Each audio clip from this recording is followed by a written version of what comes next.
Student, good morning. Today our topic of discussion is the vector for plant and animal.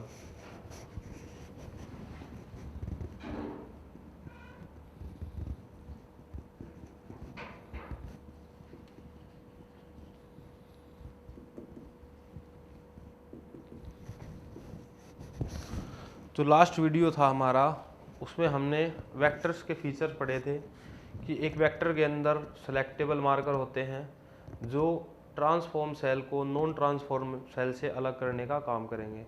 फिर हमने पढ़ा था कि एक वेक्टर के अंदर सुटेबल क्लोनिंग साइट होनी चाहिए जहाँ से कोई भी रिस्ट्रिक्शन एंजाइम उसको कट कर सके।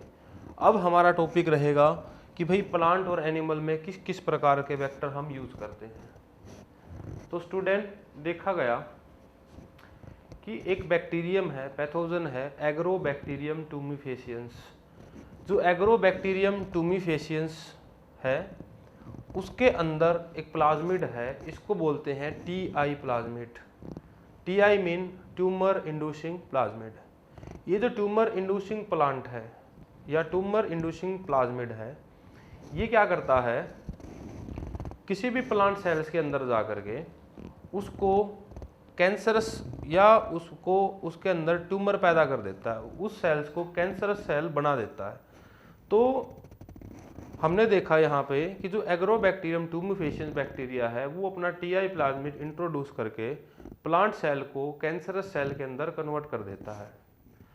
तो हम यहाँ पे उस टीआई प्लाज्मिड को एज ए वेक्टर यूज कर सकते हैं जब हम प्लांट सेल में कोई भी जेनेटिक इंजीनियरिंग करते हैं।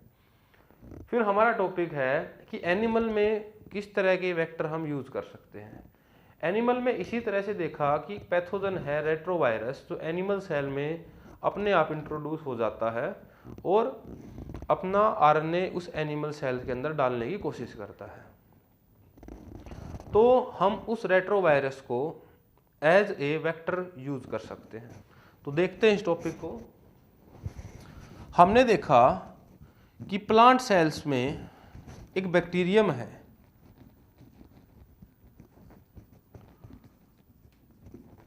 पैथोजन बैक्टीरिया है, जिसका नाम है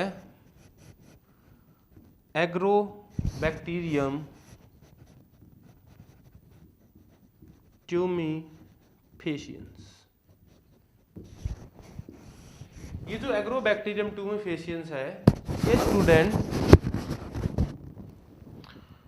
एक टीआई प्लाज्मिड इंट्रोड्यूस करता है। इसके पास टीआई प्लाज्मिड है। TI mean tumour inducing.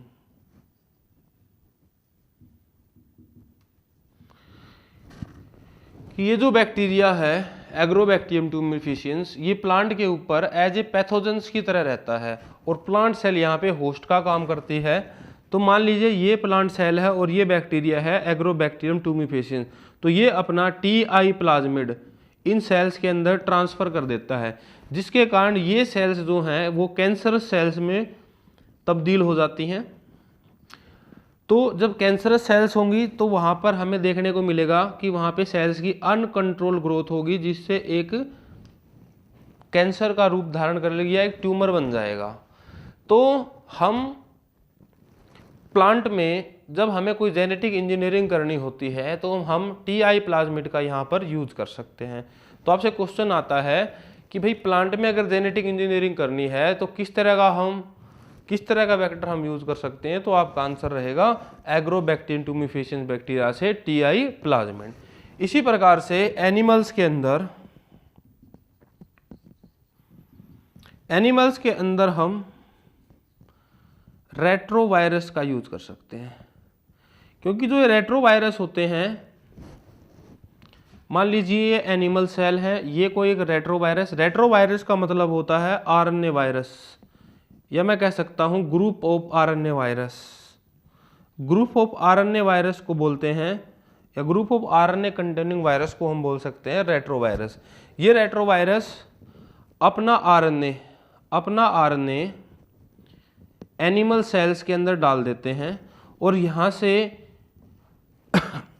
से रिवर्स ट्रांसक्रिप्शन का यूज करके, रिवर्स ट्रांसक्रिप्शन, जैसे हमने स्टूडेंट पढ़ा है ट्रांसक्रिप्शन क्या होता है, ट्रांसक्रिप्शन डीएनए से आरएनए बनना ट्रांसक्रिप्शन होता है, लेकिन एक रिवर्स ट्रांसक्रिप्टेज एंजाइम भी प्रेजेंट्स होता है। वो रिवर्स ट्रांसक्रिप्टेज एंजाइम क्या करेगा, ये जो वायरल आरएनए है, इस वायरल आरएनए से यहाँ पर बनाएगा वायरल डीएनए।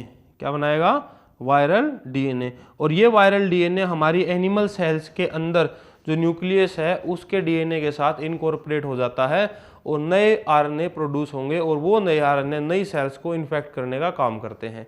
तो इसी प्रकार से हम टीआई प्लाज्मिड या रेट्रोवायरस को थोड़ा सा डिसआर्म्ड करके, थोड़ा सा उसको वीक करके, हम उन चीज़ों को, इन वायरस और वेक्टर्स को as a cloning vehicle use कर सकते हैं प्लांट और एनिमल सेल्स के अंदर। स्टूडेंट, अब हमारा टॉपिक है competent host for transformation with rDNA. देखिएगा कॉम्पिटेंट होस्ट क्या है। कॉम्पिटेंट का मतलब होता है कि उस चीज़ को अपने लायक बनाना। जैसे हमने प्लाज्मिड लिया था, वेक्टर, प्लाज्मिड मीन वेक्टर, और इस वेक्टर के अंदर हमने जो फॉरेन जीन था या हमारा जो जीन ऑफ इंटरेस्ट था वो भी हमने ऐड किया। अब जीन ऑफ इंटरेस्ट ऐड होने के बाद ये जो वेक्टर है, ये प्लाज्मिड है, ये बन जाता है रिकॉम्बिनेंट डीएनए। अब इस रिकॉम्बिनेंट डीएनए को हमने, मान लीजिए मेरे पास 100 रिकॉम्बिनेंट डीएनए है और ऐसी ही मेरे पास 100 सेल्स हैं। तो इन सेल्स के अंदर हमने क्या करना है, इन सभी सेल्स के अंदर हमने इस जीन ऑफ इंटरेस्ट या इस वेक्टर को हमने यहाँ पर ट्रांसफर्ड करना है। इन 100 रिकॉम्बिनेंट डीएनए को हमने इन सेल्स के अंदर इंट्रोड्यूस करना है। तो इन सेल को इंट्रोड्यूस करने से पहले, इन रिकॉम्बिनेंट डीएनए को सेल में इंट्रोड्यूस करने से पहले हमें क्या करना पड़ेगा, इन सेल्स को कॉम्पिटेंट बनाना पड़ेगा। इन सेल्स को इस लायक बनाना पड़ेगा कि ये रिकॉम्बिनेंट डीएनए को ये सेल ले सकें, अपने अंदर ले सकें, अपने अंदर ट्रांसफॉर्म कर सकें। तो हम किस प्रकार से सेल्स को कॉम्पिटेंस बनाते हैं, या अब ये सेल्स क्या कहलाएगी, होस्ट कहलाएगी, और इसके अंदर ये चीज़ जाएगी तो ये होस्ट होगी, और इस होस्ट को हमने क्या करना है, इस होस्ट को हमने कॉम्पिटेंट बनाना है। तो कॉम्पिटेंट होस्ट बनाने के लिए एक तो करते हैं कैल्शियम डाइवैलेंट ट्रीटमेंट। देखिए ये कैसे होगी, जो हमारा डीएनए मॉलिक्यूल्स होता है उसका नेचर होता है हाइड्रोफिलिक। हाइड्रोफिलिक नेचर होने के कारण ये सेल की मेम्ब्रेन से पास नहीं हो सकता। हाइड्रोफिलिक नेचर होने के कारण डीएनए का, ये डीएनए का नेचर हाइड्रोफिलिक होने के कारण ये इस मेम्ब्रेन को पास नहीं कर सकता। तो इस मेम्ब्रेन को से पास कराने के लिए क्या करेंगे, हम इन सेल की कैल्शियम डाइवैलेंट ट्रीटमेंट कराएंगे। और कैल्शियम डाइवैलेंट ट्रीटमेंट होने से सेल मेम्ब्रेन में पोर्स बन जाते हैं। क्या बन जाते हैं, पोर बन जाते हैं। और इन पोर से जो है हमारा जो रिकॉम्बिनेंट डीएनए पास होकर के सेल के अंदर आ सकता है। एक तो हो गई ये फर्स्ट ट्रीटमेंट। सेकंड ट्रीटमेंट करते हैं हॉट एंड कोल्ड ट्रीटमेंट। देखेंगे कि हमारे पास कोई सेल है जिसके अंदर हमने रिकॉम्बिनेंट डीएनए ट्रांसफॉर्म करना है। पहले क्या करेंगे, इन सेल को 42 डिग्री सेल्सियस पे हीट करेंगे, और फिर 42 डिग्री सेल्सियस पे हीट करने के तुरंत बाद इनको हम क्या कर देंगे, कोल्ड ट्रीटमेंट देंगे। कोल्ड ट्रीटमेंट के लिए क्या करते हैं, इन सेल्स को आइस पे ट्रांसफ़र कर देते हैं। और इसी प्रकार से जब हॉट और कोल्ड ट्रीटमेंट होती है तो सेल वाल्स के अंदर क्या हो जाते हैं, फिर वही बात, सेल वाल के अंदर पोर्स हो जाते हैं, और इन पोर्स से जो है रिकॉम्बिनेंट डीएनए आराम से अंदर जा सकता है। फिर यहाँ पे थर्ड मेथड रहेगा हमारा माइक्रो इंजेक्शन। माइक्रो इंजेक्शन क्या होते हैं, बहुत छोटे छोटे, बहुत ही माइक्रो इंजेक्शंस होते हैं, जो इंजेक्शन हम सेल के न्यूक्लियस में लगा सकते हैं। तो इन रिकॉम्बिनेंट डीएनए को को उस माइक्रो इंजेक्शन के अंदर लेकर के सेल्स के न्यूक्लियस के अंदर ट्रांसफर्ड किया जाता है। तो ये हो गया हमारा माइक्रो इंजेक्शंस। फिर हमारी फोर्थ टेक्नोलॉजी है बायोलिस्टिक या gene gun. Gene gun methodology में क्या करते हैं, हम हमारा जो रिकम्बिनेंट डीएनए है उसकी कोटिंग करते हैं गोल्ड या टंगस्टन से। गोल्ड या टंगस्टन के पार्टिकल की कोटिंग करके इन पार्टिकल्स की बम्बार्डमेंट की जाती है सेल्स के ऊपर। रिकम्बिनेंट डीएनए की कोटिंग की गोल्ड और टंगस्टन से, और फिर इनके जो पार्टिकल बने इन पार्टिकल्स की बम्बार्डमेंट की जाती है जीन गन की हेल्प से टुवार्ड सेल्स। और इन बम्बार्डमेंट के कारण क्या होती है, ये सेल्स जो हैं अब टेक कर लेंगी रिकम्बिनेंट डीएनए को।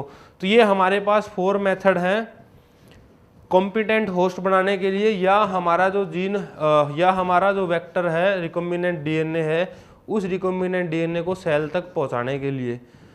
ठीक है, तो स्टूडेंट इस टॉपिक को आप नोट कर लीजिए। स्टूडेंट अब हमारा टॉपिक है process of recombinant DNA technology. देखिए हम जो पढ़ रहे हैं टॉपिक को, किसमें हमने देखा था कि सबसे पहले तो हम क्या करेंगे कि जिस डीएनए के अंदर जीन ऑफ इंटरेस्ट है उसको सेल से आइसोलेट कैसे करेंगे। सबसे फर्स्ट पॉइंट रहेगा हमारा isolation of gene of interest या जेनेटिक मटेरियल डीएनए। फिर हमारा रहेगा cutting of DNA at specific locations. जैसे हमने रिस्ट्रक्शन एंजाइम के बारे में पढ़ लिया, रिस्ट्रक्शन एंजाइम क्या हेल्प करेंगे हमारी, ये हेल्प करेंगे कि किस जगह से या किस स्पेसिफिक लोकेशन से डीएनए को कट करना है या किस क्लोनिंग साइट से डीएनए को कट करना है जहां पर हम जीन ऑफ इंटरेस्ट को ऐड कर सकें। फिर है जो हम जीन ऑफ इंटरेस्ट लेते, मान लीजिए हमने क्या किया जेल इलेक्ट्रोफोरेसिस ली, जेल इलेक्ट्रोफोरेसिस से हमने जीन ऑफ इंटरेस्ट निकाल लिया। जो हमने जीन ऑफ इंटरेस्ट निकाल लिया है वो हम 1 निकाल सकते हैं, 2 निकाल सकते हैं, लेकिन हमें क्या चाहिए है मल्टीपल कॉपी चाहिए है उस जीन ऑफ इंटरेस्ट की। उस जीन ऑफ इंटरेस्ट की मल्टीपल कॉपी के लिए हम क्या करेंगे, उस जीन ऑफ इंटरेस्ट को पीसीआर, हमारे पास एक मशीन है और उस पीसीआर मशीन के अंदर हम उसको रखेंगे, जिससे क्या होगा हमारा जीन ऑफ इंटरेस्ट की कॉपी बनेगी। हम उस कॉपी को बिलियंस तक, हजारों तक या और जो हमारी रिक्वायरमेंट है वहां तक लेके जा सकते हैं। तो आइए हमारा टॉपिक है अब isolation of genetic material. Genetic material को आइसोलेट कैसे करेंगे एक सेल से। ये हमारे पास सेल है, ये सेल एक बैक्टीरिया की भी हो सकती है, ये सेल प्लांट की भी हो सकती है, ये सेल फंगस की भी हो सकती है, ये सेल एनिमल्स की भी हो सकती है। तो सबसे पहले तो क्या करना पड़ेगा, इस सेल की मेम्ब्रेन या सेल वॉल को हटाना पड़ेगा। अगर इस पे सेल मेम्ब्रेन है इसको रिमूव करना पड़ेगा, अगर सेल वॉल है इसको रिमूव करना पड़ेगा, क्योंकि हमें पहुंचना कहाँ तक है, हमें पहुंचना है न्यूक्लियस के डीएनए तक। ठीक है, इस न्यूक्लियर मेम्ब्रेन को भी हटाना पड़ेगा अगर प्लांट और एनिमल सेल की बात है, यूकैरियोट्स की बात है।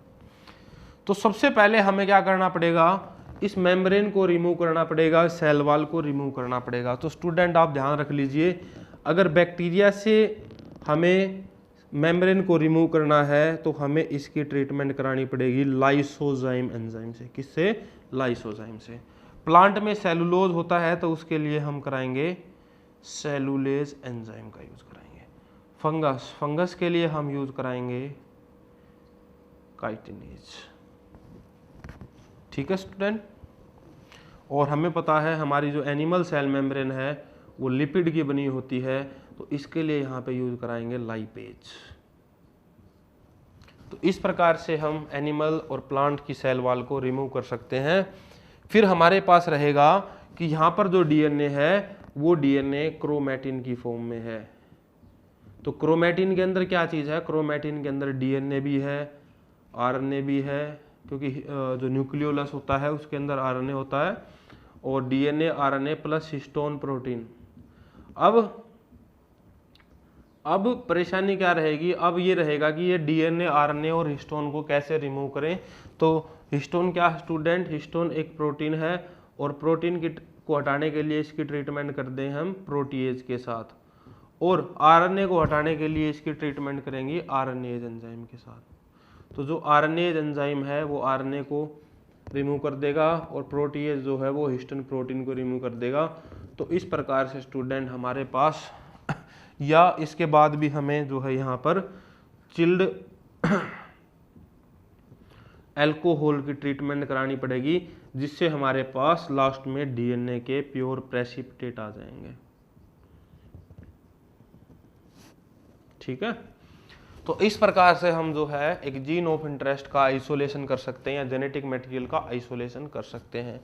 फिर स्टूडेंट हमारे पास जो डीएनए आ गया उसको हम कट करते हैं फ्रैगमेंट्स के अंदर, और इन फ्रैगमेंट को सेपरेट करते हैं जेल इलेक्ट्रोफोरेसिस पे, और जेल इलेक्ट्रोफोरेसिस पे चार्ज और साइज रेशो के बेस पे हम जीन ऑफ इंटरेस्ट को आइडेंटिफाई कर लेते हैं, और जीन ऑफ इंटरेस्ट को आइडेंटिफाई करके वहाँ से हम निकाल लेते हैं, और उस जीन ऑफ इंटरेस्ट की हम कराते हैं मल्टीपल कॉपी। और मल्टीपल कॉपी कराने के लिए हम यूज करेंगे पीसीआर मशीन का। तो आइए स्टूडेंट इस टॉपिक को देखते हैं, amplification of gene of interest using PCR.